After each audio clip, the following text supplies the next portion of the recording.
Hello everyone and welcome to Beveridge Bytes. In this episode I'm going to talk about Star Wars Day. Now growing up for me, Star Wars was everything. The movies were my favorite movies, the little characters and other related toys were all I ever wanted. Star Wars was my world. And then out of nowhere, not too long ago, May the 4th became a real thing that everyone's like, let's celebrate the amazingness which is Star Wars on this very specific day. So was I going to celebrate this? Hell yes. Step 1, make an excuse for the party. Originally we were going to do a Star Wars party for my birthday, which would have been awesome in itself, but the timing of it really wasn't great, and we were really hoping to add the outdoor element. Step 2, choose the date to do it. May the 3rd kind of presented itself. We were originally going to do May the 4th, but I guess it was really unfair for us to co-host an event with friends of ours who provided the house and not really help them with the cleanup. So we did it on May 3rd, and the few hardcore made it all the way to the 4th that night. Step 3, step outside the box. Now, something I have never done before this event was cosplay. And I figured if I was ever going to cosplay, there's going to be two things. First of all, the first thing would have to be a Star Wars character. It is the thing that defines me most in my life.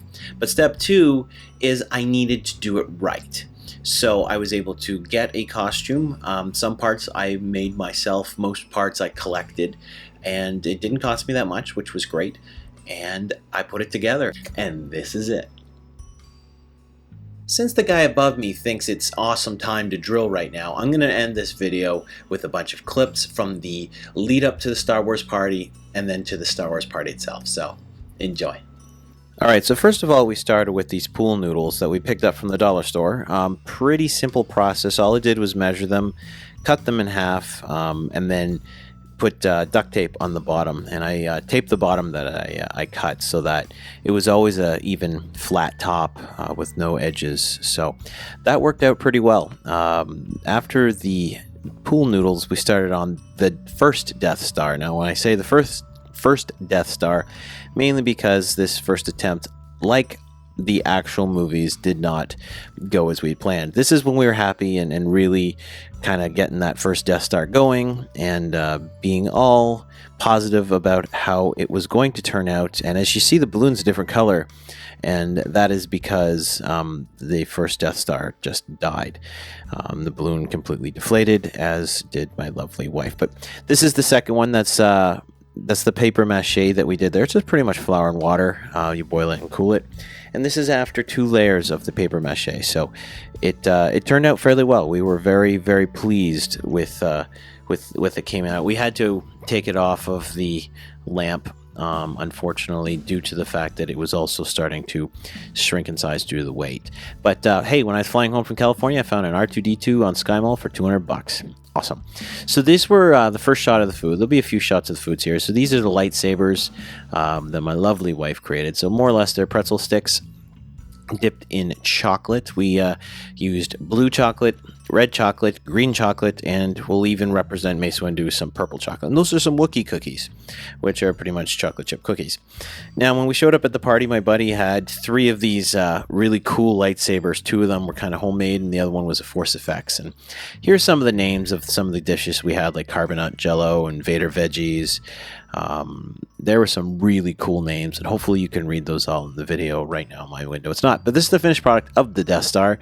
There's the cavernous opening, and eventually we put some prizes in there for the kids to win.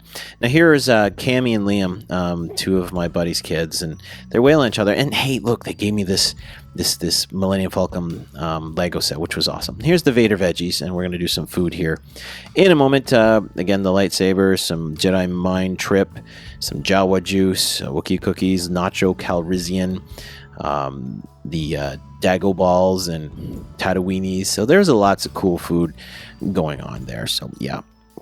Again, Dago balls, Tatooinis, I thought they were funny.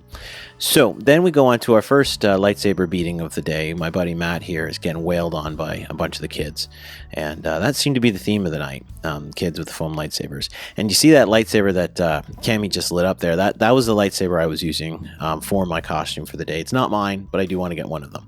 So this is all the kids just wailing on the Death Star, trying to get it to break. And unfortunately, the pool noodles weren't good enough to break it, but that was something we kind of hoped by design, that for all the kids can get a good chance to go in there and whack it, and then we were going to give an adult the chance to go in there and really kick it. I had to put Lexi on here. She's so cute, and look at her with her little purse, and she was cosplaying Princess Leia, which was pretty awesome, so I got to give her that. That was the beginning before they all went crazy on it, as the footage you saw earlier. Also, we're going to show a little bit here of Joshua, who used his own Jedi power. Instead of using the sword that everyone's supposed, he decided to give it a force push. So, yeah, so that was pretty cool. Then Dawn, who is the maker of this lovely Death Star, it was her job to kill it, and kill it she did. Here's just a bunch of random photos that we took then throughout the course of the day of people in their costumes. So yeah, it was a really great day. Here is my favorite picture of me in the cosplay. Until next time, keep on streaming.